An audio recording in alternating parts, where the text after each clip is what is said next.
Jerusalén, ciudad de milagros y profetas. Jerusalén, la ciudad del mundo, se encuentra en el corazón de Tierra Santa.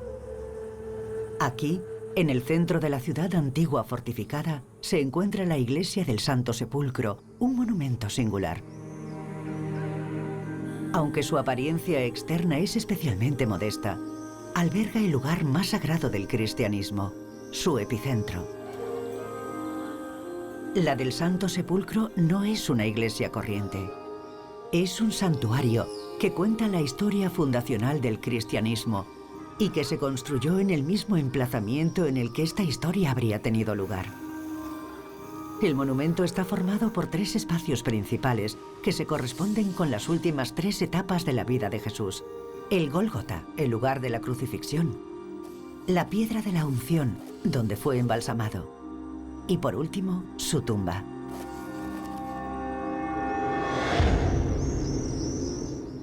Es un edificio extremadamente difícil de leer, extremadamente difícil de comprender, incluso cuando estás dentro. Así que hay que empezar con algunas ideas simples. El edificio tiene 3 puntos focales. A la derecha, según entramos, está la roca del Gólgota, el lugar de la crucifixión. Es una piedra que hoy sobresale bajo un altar. En esta roca hay un agujero, y en este agujero supuestamente estuvo clavada la cruz en la que crucificaron a Cristo. Después, justo frente a la entrada, según entramos, encontramos la piedra de la unción, que es una tradición muy posterior y que es el lugar donde se habría colocado el cuerpo de Cristo tras descenderlo de la cruz. Y ahí es donde se habría preparado el cadáver antes de darle sepultura.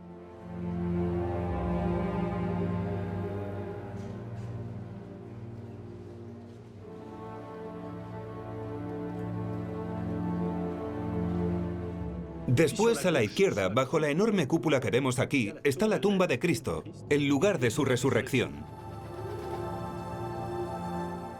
Pero el monumento que vemos hoy es imposible de datar en su totalidad, porque es el fruto de una historia tortuosa y de múltiples recomposiciones.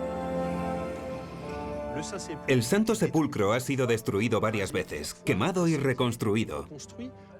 Yo suelo decir que el Santo Sepulcro es un lugar sin arquitectura. No hay arquitecto detrás de este lugar. Hay, en un principio, una tumba pequeña.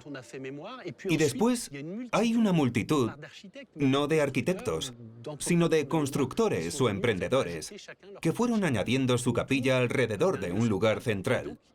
Y esta complejidad es la auténtica verdad del Santo Sepulcro. Este edificio, complejo arquitectónicamente, también refleja las divisiones del cristianismo en varias ramas. Hoy, 6 comunidades cristianas comparten su gestión. Franciscanos católicos, ortodoxos sirios, etíopes y además coptos, armenios y ortodoxos griegos. Cada uno tiene su propio espacio, su propia capilla y sus propias horas de oración.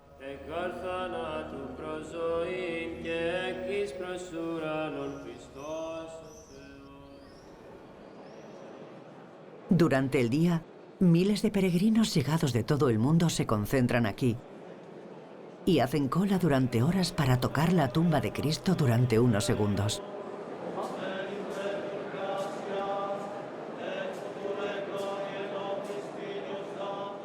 A lo largo y ancho de la iglesia, los fieles rezan y renuevan su creencia en la resurrección de Jesús.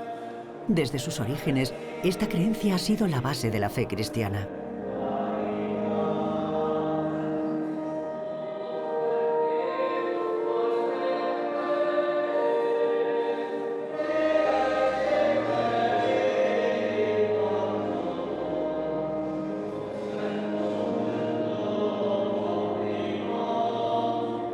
Para comprender la forma del monumento, debemos retroceder a los orígenes del cristianismo.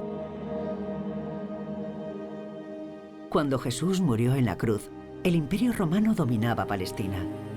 Los primeros cristianos que creyeron en la resurrección de Jesús no eran más que una secta disidente del judaísmo. Sufrieron la persecución de los romanos durante 3 siglos, y durante 3 siglos practicaron sus ritos ocultos en sus casas. Las iglesias ni siquiera existían por entonces.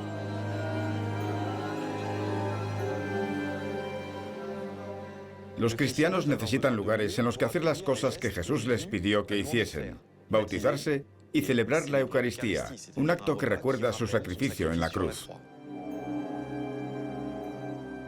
En el siglo III, todo cambió con la llegada de Constantino, el primer emperador romano en convertirse, que declaró el cristianismo religión oficial del Imperio Romano. Fue el primero en decidir la construcción de un monumento sagrado cristiano, y la ubicación elegida fue un lugar tremendamente simbólico, la colina del Gólgota, sobre la que Cristo fue crucificado. En el año 326 comienza la construcción del Santo Sepulcro. En este momento hay que definir cómo debe ser un edificio para el culto cristiano, y eso suscita la cuestión del modelo: ¿qué elegir para crear una iglesia? Él quiere un edificio de gran capacidad que no esté ligado al recuerdo de los dioses paganos, y en Roma tiene algunos ejemplos: las basílicas. Las basílicas eran lugares amplios cubiertos de los foros romanos. Sorprendentemente, es la Basílica Romana, un monumento civil donde se celebraban reuniones públicas, la que inspira a los primeros arquitectos cristianos. Constantino construirá primero una rotonda, un edificio circular, situado en el lugar donde está la tumba vacía, y que cubrirá parcialmente el lugar de la crucifixión, el Gólgota. Y después, delante de esta rotonda, se alzará una basílica. La rotonda y la basílica, un plano centrado y un plano longitudinal. La asociación de estos dos elementos se convertirá en la base de la arquitectura cristiana. Pero el edificio de Constantino hoy ya no existe. Fue destruido, reconstruido y destruido de nuevo por los musulmanes en el siglo XI. Cuando los cruzados recuperaron Jerusalén, retomaron las obras en el edificio, pero reconstruyeron solo la rotonda. La nave de la basílica ha desaparecido. Sacudida por las vicisitudes de la historia, esta iglesia del Santo Sepulcro sigue siendo testigo hoy, más que ningún otro monumento mundial, de la singularidad de la religión cristiana.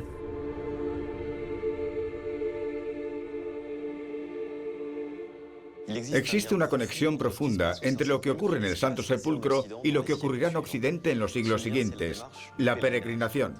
Jerusalén, el Santo Sepulcro, es la primera gran peregrinación cristiana, pero gradualmente iremos necesitando, a lo largo y ancho de la cristiandad, encontrar la manera de sustituir a Jerusalén. Porque Jerusalén está en Oriente, está muy lejos, y por todo Occidente irán surgiendo lugares sagrados en los que convergerán multitudes de peregrinos. Desde los siglos VI a XI, en un Occidente cristiano amenazado desde todos los puntos cardinales por las conquistas musulmanas y las invasiones bárbaras, un monasterio aislado atraerá a una multitud de peregrinos. Encaramada sobre una roca en medio de una enorme bahía, la abadía de Mont-Saint-Michel, una fortaleza de fe, se convirtió en un centro de peregrinación importante en la Edad Media. La bahía presentaba numerosos peligros para los peregrinos, para quienes el mar era un elemento desconocido y aterrador. Grandes mareas, niebla, arenas movedizas. A pesar de todos estos peligros mortales, seguían intentando cruzarla. Tras días y semanas caminando, este último paso hacia Saint-Michel aseguraría su salvación para la eternidad, puesto que el arcángel fue quien derrotó al dragón, símbolo de la victoria del bien sobre el mal.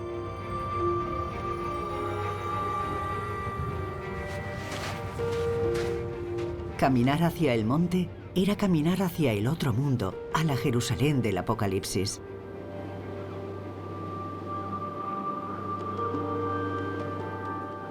En este cruce simbólico está el símbolo de la muerte. La bahía presenta el peligro del mar, el peligro de la muerte. Es necesario enfrentarse a este mar, que es un elemento hostil, aterrador. Y es necesario escalar la roca, por su cara más esbelta que brota de la tierra. Parece una invitación a escalar hacia el cielo, a ser más fuerte para enfrentarse al juicio final. En esta arquitectura de capas superpuestas, las construcciones sobre la roca se fueron sucediendo unas tras otras, incluso unas sobre las otras gradualmente siglo tras siglo.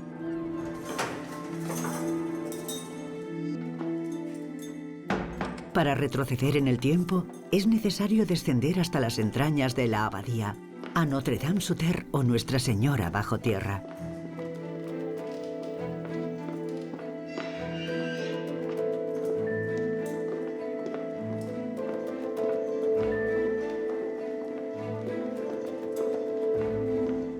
Esta roca se dejó aquí a propósito y la encontraremos por toda la abadía románica. Este trozo de roca podía haber sido eliminado, pero los constructores prefirieron destacar su presencia. ¿Por qué? Porque fue el arcángel quien consagró la roca. Por eso la dejaron a propósito. La arquitectura se ha unido, incluso pegado a esta roca, que en cierto sentido ha sido sacralizada. La iglesia de Nuestra Señora bajo tierra es el corazón de la abadía. Con 12 metros de longitud, se encuentra bajo la nave de la iglesia de la abadía y es testigo de los orígenes del monumento.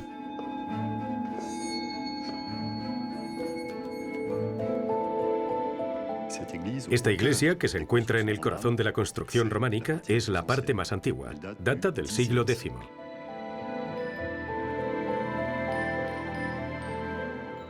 Probablemente sucedió a la primera iglesia, la iglesia del siglo VIII, fundada por San Auberto. Según cuenta la leyenda, un obispo de Avranches, siguiendo las órdenes del arcángel, que se le apareció en sueños 3 veces, fundó una iglesia en su honor. Y esta iglesia copió a un santuario italiano muy famoso en aquella época, el Monte Gargano, en Apulia. Pero rápidamente lo sustituyó y se convirtió a su vez en el santuario occidental más grande dedicado al arcángel.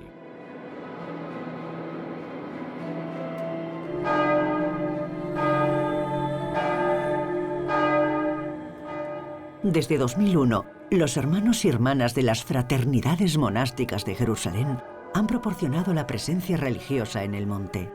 Para estos monjes y monjas, la vida se estructura alrededor de 3 pilares inseparables: oración, trabajo y vida fraternal.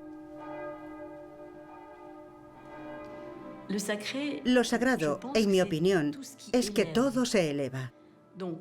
De modo que la arquitectura contribuye a esa elevación.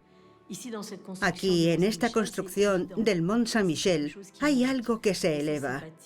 Ha sido construido progresivamente, época tras época, englobando elementos de épocas anteriores. El monumento está construido sobre roca. Y es también la roca de la fe de todos estos constructores. Un monumento sagrado es algo que ayuda al ser humano, nos ayuda a cada uno de nosotros a elevarnos más, a llegar más lejos, a ir más allá de lo cotidiano sin negarlo.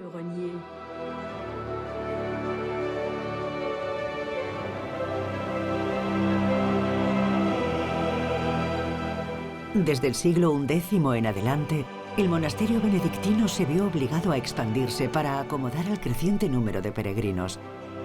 El lugar de las obras obliga a una proeza técnica, a una hazaña vertiginosa. El objetivo: construir una iglesia de 80 metros de longitud sobre una roca. Para crear una superficie tan amplia, en primer lugar es necesario crear una enorme subestructura compuesta por 4 criptas distribuidas sobre la cumbre de la montaña. Esta base en forma de cruz latina graba la pasión de Cristo en la piedra.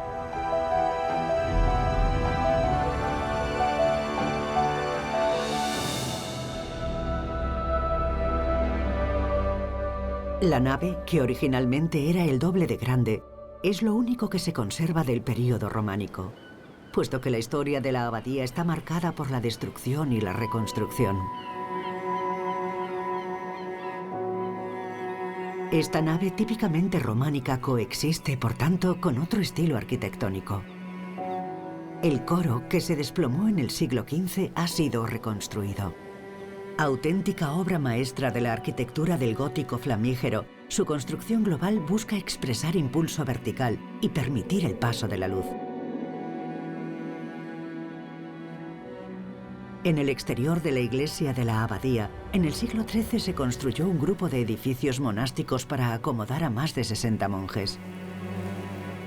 En apenas 25 años, se convirtió en un auténtico rascacielos medieval, construido sobre el lateral de una roca, con 2 cuerpos de edificios en 3 plantas.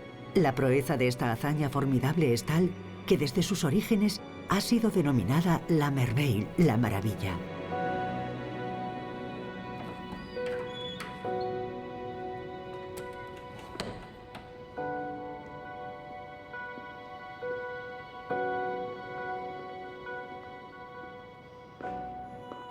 Cuando entramos en esta sala, no vemos las ventanas, pero nos sumergimos en la luz. Y a medida que avanzamos, el muro desaparece, y es como una cortina de luz. Y esta luz, la única luz natural con la que comen los monjes, para obedecer la regla benedictina, representa la palabra de Dios. Durante los 30 minutos de la comida, un monje, el lector, lee las vidas de los santos. Lee in recto tono, recitando en un solo tono, pero la voz no rueda por la sala, planea. Si leemos en alto, suena normal, hace eco. Pero si leemos in recto tono, el discurso responde a la luz, en esta forma horizontal infinita. Para ilustrar mi argumentación, de la lecture de la règle de Saint Benoît au chapitre 41, des heures auxquelles les frères doivent prendre leur repas, depuis la Sainte Pâque jusqu'à la Pentecôte, les frères prendront leur réfection à la 6e heure et ils souperont le soir. Y esto, en horizontal, responde a la luz. Eso es lo extraordinario de esta sala. Luz y discurso son uno.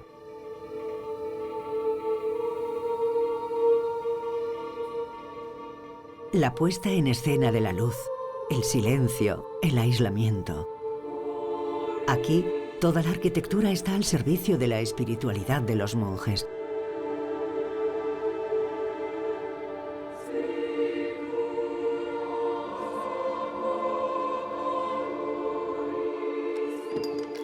La luz, símbolo de la divina presencia, entra en la sala de los caballeros gracias a estas enormes ventanas circulares.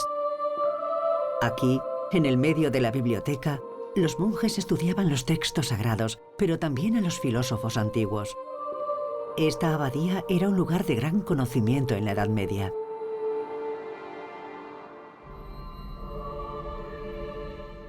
La arquitectura gótica responde a una filosofía, y esta filosofía está profundamente marcada por la filosofía de la luz.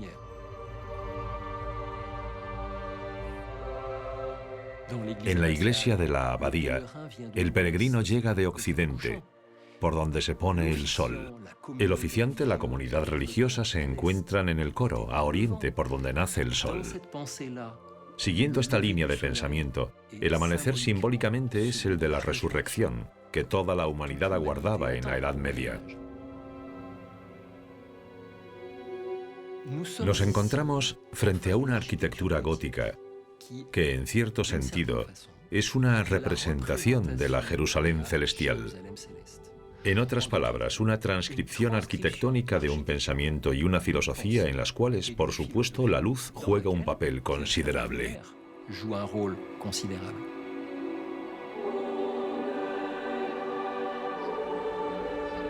En apenas unos siglos, el Mont Saint-Michel pasó de ser un monasterio apartado del mundo a una maravilla del estilo gótico. Al construir una obra maestra de tal calibre, en lo más alto de una roca rodeada por las enormes mareas, los constructores monásticos hicieron gala de un auténtico acto de fe. Esta arquitectura gótica, que triunfó con la Merveille, echó raíces ya en el siglo XII en un occidente cristiano que por entonces se encontraba en paz. Durante esta época, la arquitectura sacra se transformó radicalmente. Fue el siglo de las catedrales, entre ellas la Catedral de Chartres. Los peregrinos veían sus agujas desde kilómetros de distancia. Se alzaban como un faro en medio de los campos de trigo del antiguo reino de Francia. La Catedral de Chartres se erigió en 1184, en apenas 25 años, un ritmo de construcción increíblemente rápido para su época, que dio origen a uno de los monumentos góticos más hermosos y armoniosos del mundo. Con la llegada de más gente a las ciudades, las iglesias y catedrales tuvieron que ampliarse para acomodar al creciente número de fieles y peregrinos que querían establecer un contacto directo con Dios.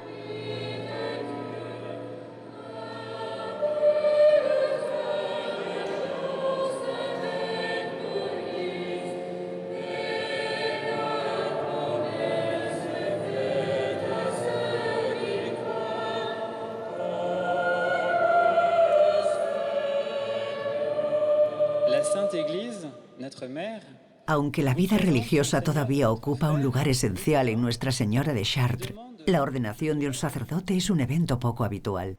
Écoute notre prière, Seigneur notre Dieu. Répands la bénédiction de l'Esprit Saint et la grâce du sacerdoce sur Nicolas que nous te présentons. Tendido sobre el suelo de la catedral, el joven diácono expresa su absoluta disposición a atender la llamada divina a la cual dedicará su vida. La catedral es la casa tanto del hombre como de Dios. Y eso se expresa directamente en la arquitectura. Las grandes arcadas son un espacio humano por el que se camina. El espacio superior, que es más claro, porque está iluminado directamente, es un espacio en el que el sonido de la oración se eleva, en el cual el aroma del incienso se eleva. Es verdaderamente un espacio divino.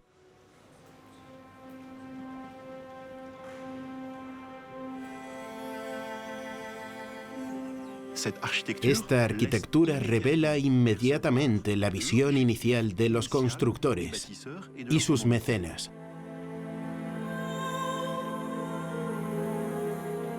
Una visión que se había perdido en la negrura de los muros, acumulada a lo largo de los siglos.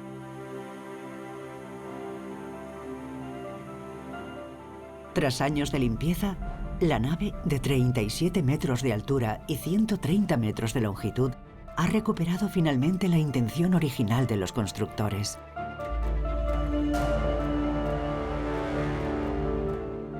Chartres no es la catedral gótica más grande, no es la más alta. No obstante, es excepcional. Podemos compararla con el significado del Partenón para el arte griego. Es una catedral que encarna una forma de perfección estilista de un momento concreto. En cierto sentido, estamos ante una especie de clasicismo. Tenemos una relación entre los grandes arcos, el triforio y las ventanas altas que está perfectamente equilibrada. Se intenta encontrar el equilibrio entre lleno y vacío, entre oscuridad y luz. Y Chartres es una especie de encrucijada en ese sentido.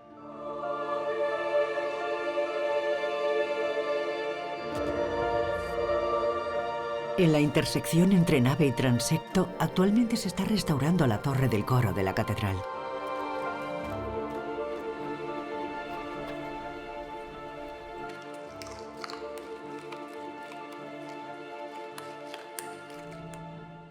La luz era el color para el pensamiento en la época y el color es vida. No había diferencias entre las vidrieras, las estatuas y las pinturas. En la Edad Media se usaba una sola palabra para referirse a eso, la palabra imago, imagen.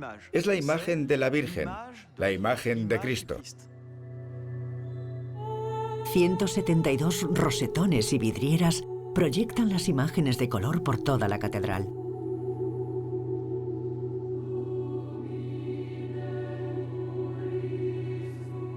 Datadas fundamentalmente en el siglo XIII, las vidrieras de Chartres representan la colección medieval más completa y más importante del mundo. 2.600 metros cuadrados de tesoro de un valor incalculable.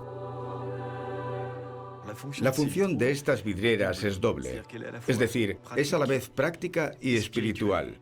Práctica porque es la oportunidad de iluminar más los edificios, y ese es el principio base de la arquitectura gótica.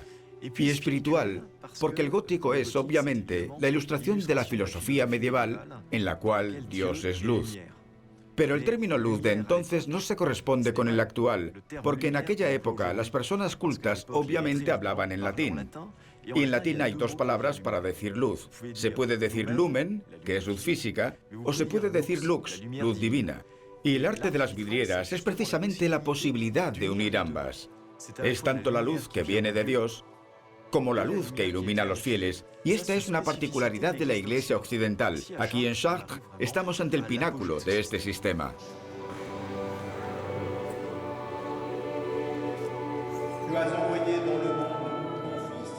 Las vidrieras muestran más de 5.000 figuras bíblicas que convertían a la catedral en un resumen visual de historia sagrada para los peregrinos que no tenían acceso a los libros. Sus colores, a imagen de la Jerusalén celestial, son simbólicos. Así, el rojo puede ser tanto el rojo de los coros angelicales como el rojo del diablo. El marrón hace referencia a quienes han hecho voto de pobreza. Y el amarillo, no deseado, es el color de Judas.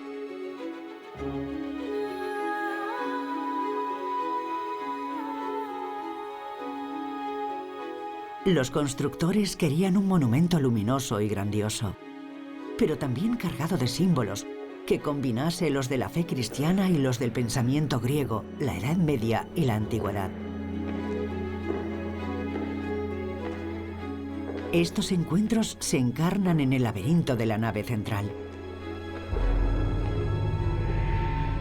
Este laberinto del siglo XIII es uno de los últimos que se conservan en una catedral francesa. En la mitología griega, Dédalo construyó el laberinto para encerrar al Minotauro, el monstruo mitad hombre, mitad toro, a quien se sacrificaban los jóvenes atenienses.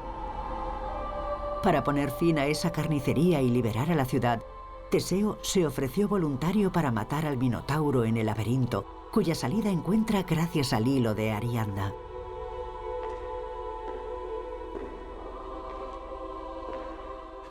Desde una perspectiva cristiana, dado que los intelectuales de la época conocían la mitología antigua perfectamente, Teseo es Cristo y el Minotauro es Satanás, pero por encima de todo, la muerte.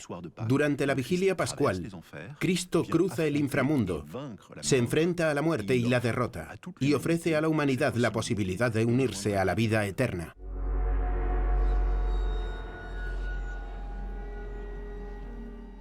Además, tiene una función sustitutoria para el peregrinaje. Completar el viaje en el laberinto de Chartres y orar significa una especie de sustitución del peregrinaje a Jerusalén.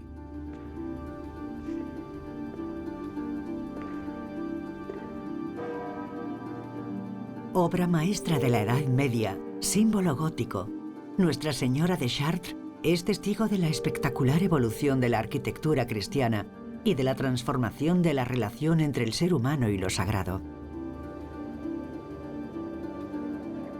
Esta visión humanista, nacida en el siglo XIII, alcanzó su cumbre casi 2 siglos después en una de las ciudades más hermosas de Italia, Florencia, cuna del Renacimiento. A comienzos del siglo XV, Florencia se convirtió en una república. Nunca, desde Atenas, una ciudad había experimentado una explosión artística e intelectual de tal magnitud. Gracias al arte de los orfebres, pero también a la producción de lana, seda y telas, Florencia disfrutaba de una inmensa prosperidad. Y esta ciudad rica, comerciante, era también el hogar de los Medici, de Maquiavelo y Dante. Era también la ciudad de Leonardo da Vinci, Botticelli y Miguel Ángel.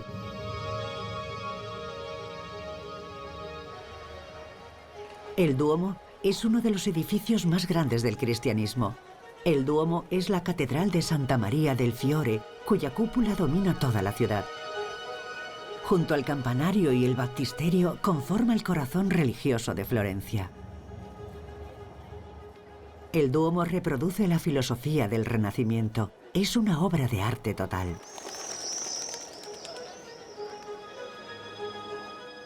Renacimiento significa que queremos revivir la gran tradición de la antigüedad romana. Es decir, los arquitectos viajan a Roma, estudian las ruinas y monumentos e intentamos asimilar esta gran herencia de la antigüedad romana y combinarla sutilmente, a menudo con las tradiciones locales. Esta inspiración antigua se encuentra ya en la envoltura del edificio.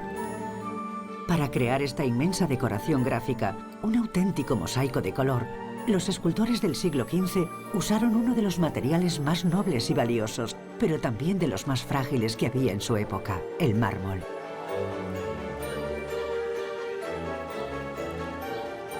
Marcello del Colle llegó a Florencia con 24 años como aprendiz.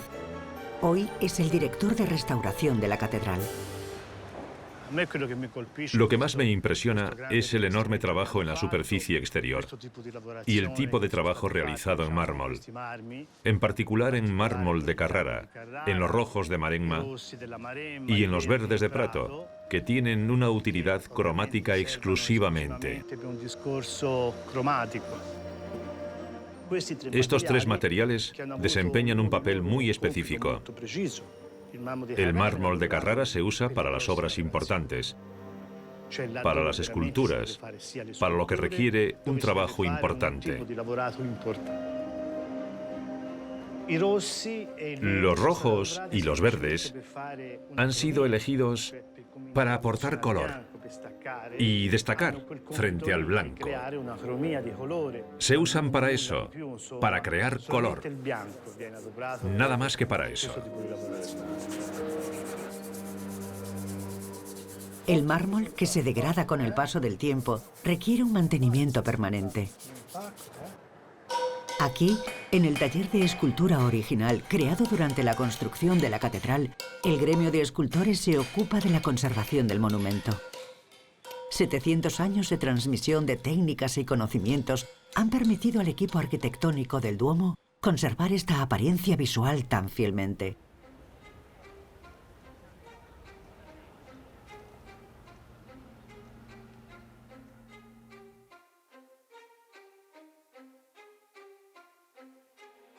En aquella época, para crear obras de tal magnitud, los artistas tenían que ganar primero un concurso donde presentaban sus proyectos a escala. Esta era otra peculiaridad de la Florencia de la época, que ningún proyecto podía triunfar, ni siquiera comenzar, sin una consulta pública, en la cual estaban representados las grandes familias, el clero y los gremios de la ciudad. Esta maqueta de madera fue realizada por Filippo Brunelleschi para el concurso que se convocó en 1418 para cubrir el tejado de la catedral. Orfebre, escultor y arquitecto, Brunelleschi fue uno de los pioneros del arte nuevo del Renacimiento. Se inspiró en la tradición humanista de la antigüedad grecorromana. Al igual que todos los florentinos, quería romper con el estilo gótico que había dominado Europa durante 2 siglos. En su momento, la construcción de esta cúpula, con un diámetro de 45 metros, se consideraba algo imposible, puesto que desafiaba todo el conocimiento humano en los campos de la física y la geometría. Brunelleschi acepta el desafío. Durante 16 años, inventa técnicas nuevas, andamiajes y grúas para erigir esta cúpula de 114 metros de altura. Una hazaña tecnológica. Para construir sin puntales de madera, de fabricación imposible para esas dimensiones, Brunelleschi diseña una doble cúpula. Un emparedado interior grueso que soporta las fuerzas estructurales del edificio, recubierto por un emparedado protector exterior. El emparedado interior está formado por 8 grandes arcos ojivales. Entre estos arcos, 4 millones de ladrillos colocados en chevrón o espiral.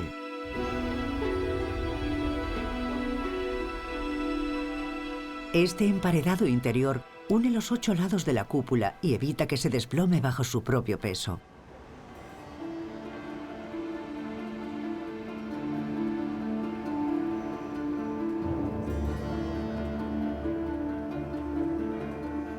La catedral se consagra el 25 de marzo de 1436.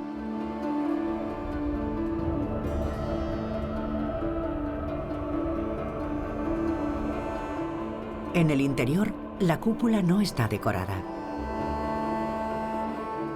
Solo un siglo después, Giorgio Vasari pintará un fresco monumental.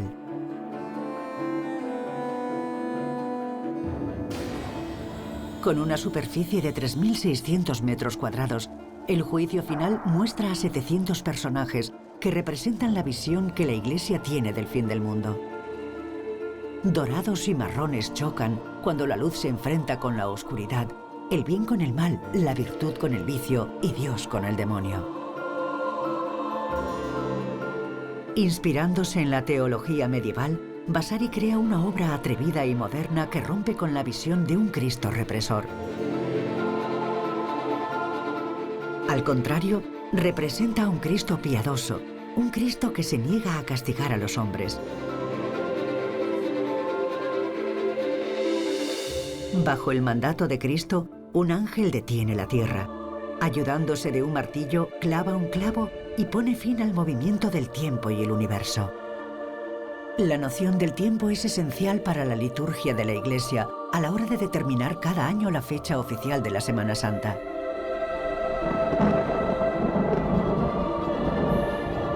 Situado en la linterna de la cúpula, el gnomon, el reloj de sol del matemático Paolo Toscanelli, permitirá calcular con precisión la fecha de los solsticios y, por lo tanto, el día de la resurrección de Cristo.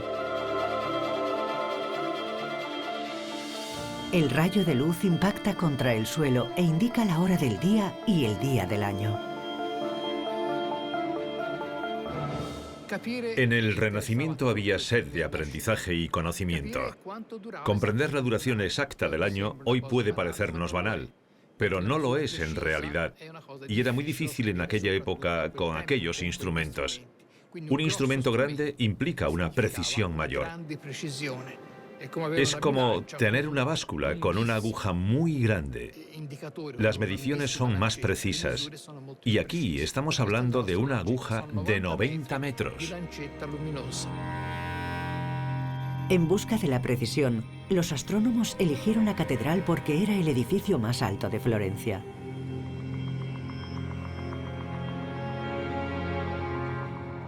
Un monumento religioso que se ha convertido en una herramienta para medir el tiempo.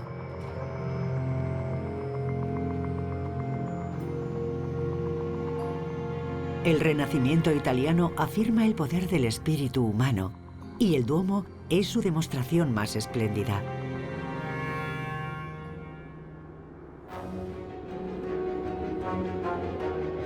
Si los católicos dominan Occidente, Oriente es territorio ortodoxo.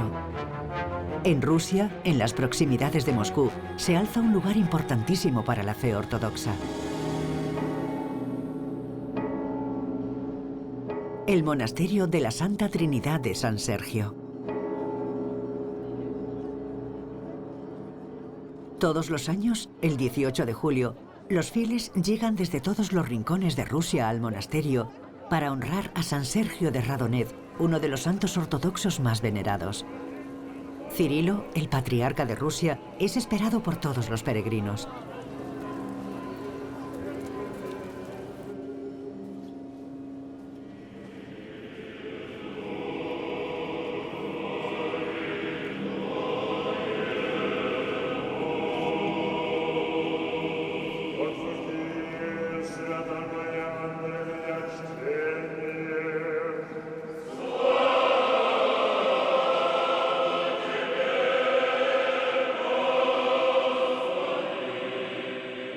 La separación entre católicos y ortodoxos se remonta a 1054. Es el resultado de un conflicto entre Occidente y el Imperio bizantino. Menos teológica que política, esta separación implicaba que los ortodoxos no reconocían al Papa.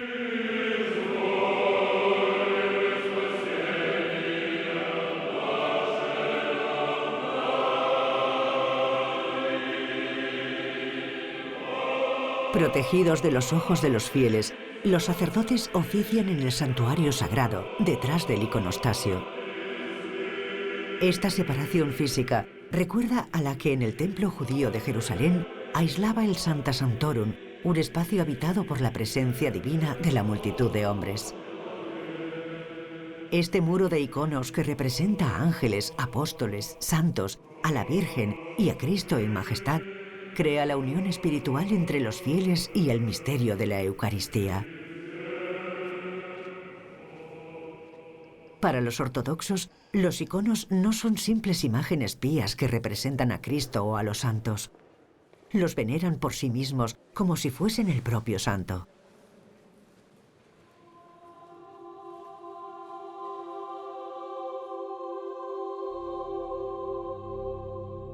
A diferencia de los artistas del Renacimiento italiano, el pintor de iconos es un testigo, un siervo. Nunca firma su trabajo, se borra ante la santidad de la figura que representa. Su objetivo es hacer visible la luz interior que habita en las figuras sagradas.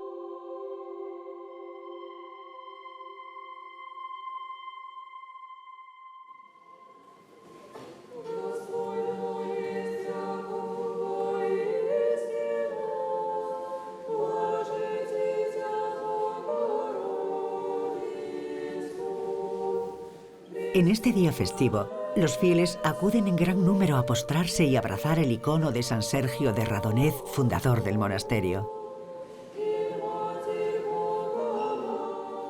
El monasterio de la Trinidad de San Sergio, un lugar importante de la fe ortodoxa, ejerció una influencia considerable en Rusia. Es un complejo enorme, compuesto por varias iglesias, que alberga en su centro la magnífica Catedral de la Dormición, erigida por el zar Iván el Terrible en el siglo XV. Su torre del campanario acebollada se ha convertido en el símbolo de la arquitectura religiosa ortodoxa. Y sin embargo, en la época en que adoptaron la religión cristiana, los rusos no tenían su propio arte. Por lo tanto, tomaron prestado el principio de las cúpulas de los edificios bizantinos. Sus colores son tremendamente simbólicos. El oro representa la gloria de Dios, el azul a la Virgen María, y las estrellas representan la Natividad de Cristo. 70 kilómetros al sur del monasterio, la megalópolis de Moscú. Frente al Kremlin, el corazón del poder ruso, se alza un monumento impresionante en medio de la Plaza Roja. La Catedral de San Basilio, hoy emblema de la Rusia ortodoxa.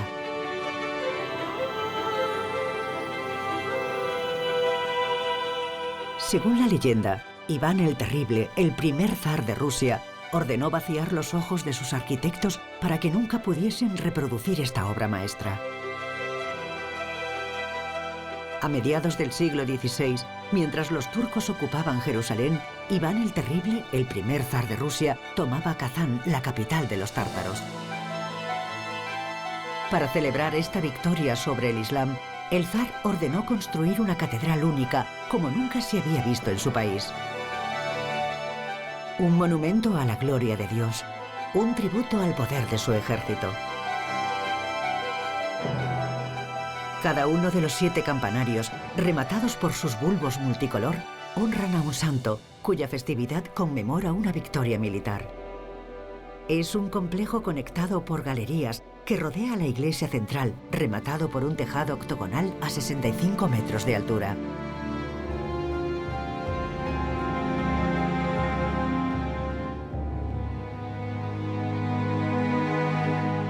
Para Irina Chugreyeva, que trabaja en la conservación de este edificio, San Basilio simboliza el paraíso en la tierra de la Jerusalén celestial.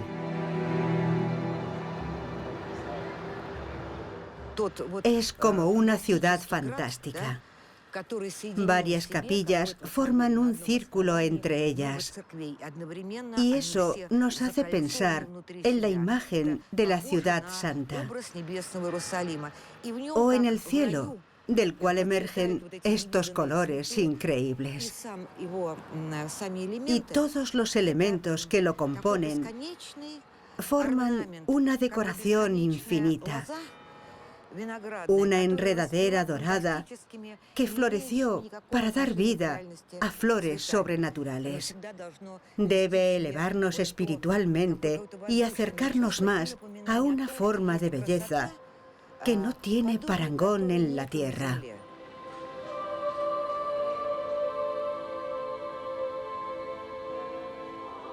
En el centro de la catedral encontramos motivos del jardín del Edén en los numerosos corredores que unen los santuarios entre sí. Las varias capillas del complejo de San Basilio se construyeron en tan solo 6 años, a una velocidad increíble para la época.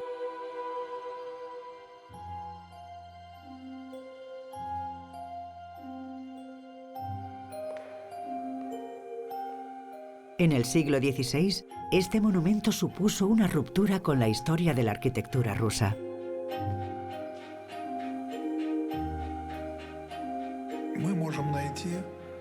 Los tratados de arquitectura del Renacimiento contienen planos similares a los de esta catedral. Por supuesto, es imposible no mencionar los numerosos bocetos de Leonardo da Vinci de arquitectura centralizada. Esta es la única iglesia del mundo que ha utilizado todas las ideas más ambiciosas de los teóricos del Renacimiento italiano. Este monumento único estuvo a punto de desaparecer durante el período stalinista. Se dice que Stalin quería arrasar el monumento porque molestaba para el desfile de los tanques por la Plaza Roja. Pero el dictador finalmente acabaría renunciando a su proyecto. San Basilio se salvó, pero se transformó en un museo del Estado dedicado a la gloria del proletariado. Tatiana Saracheva, directora del Museo de la Catedral, conserva las fotos de ese periodo turbulento. Fue aquí donde nació la idea de organizar exposiciones antirreligiosas en el interior de San Basilio. Exposiciones que desacreditaban a la religión como el opio del pueblo. Y se usaba el iconostasio precisamente para eso.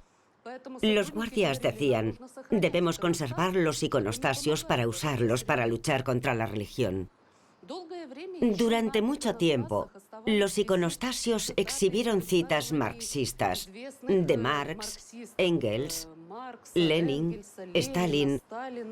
Y gracias a este pequeño sacrificio, la mayor colección de iconos se conservó en su lugar original en la Catedral de San Basilio, en Moscú.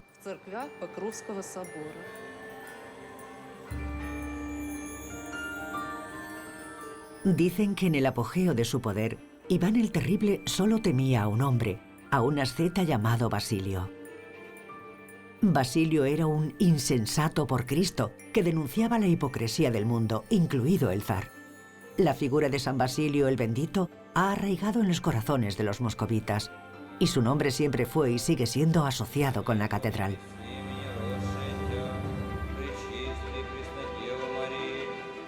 A pesar de las guerras, a pesar de la revolución, una expresión de la fe sobre la cual basaban su poder los zares sobrevive cada domingo en este monumento sagrado.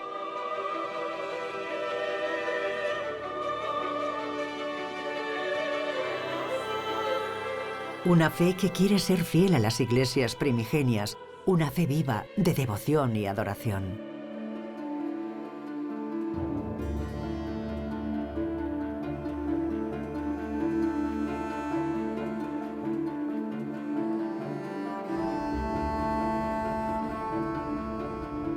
El cristianismo continúa contando su historia a través de sus monumentos, testigos de una historia sagrada que comenzó hace 2000 años en un sepulcro judío de Jerusalén. Tal y como está escrito en los Evangelios, la iglesia se construye con piedras vivas, o lo que es lo mismo, en su sentido original, con la comunidad humana. En toda la complejidad de sus divisiones, en todo el esplendor de su ambición, la arquitectura de las iglesias del cristianismo ha extendido un hilo sagrado desde sus orígenes hasta el presente. Desde la tumba hasta el cielo, entre la luz y la sombra, la ignorancia y la razón.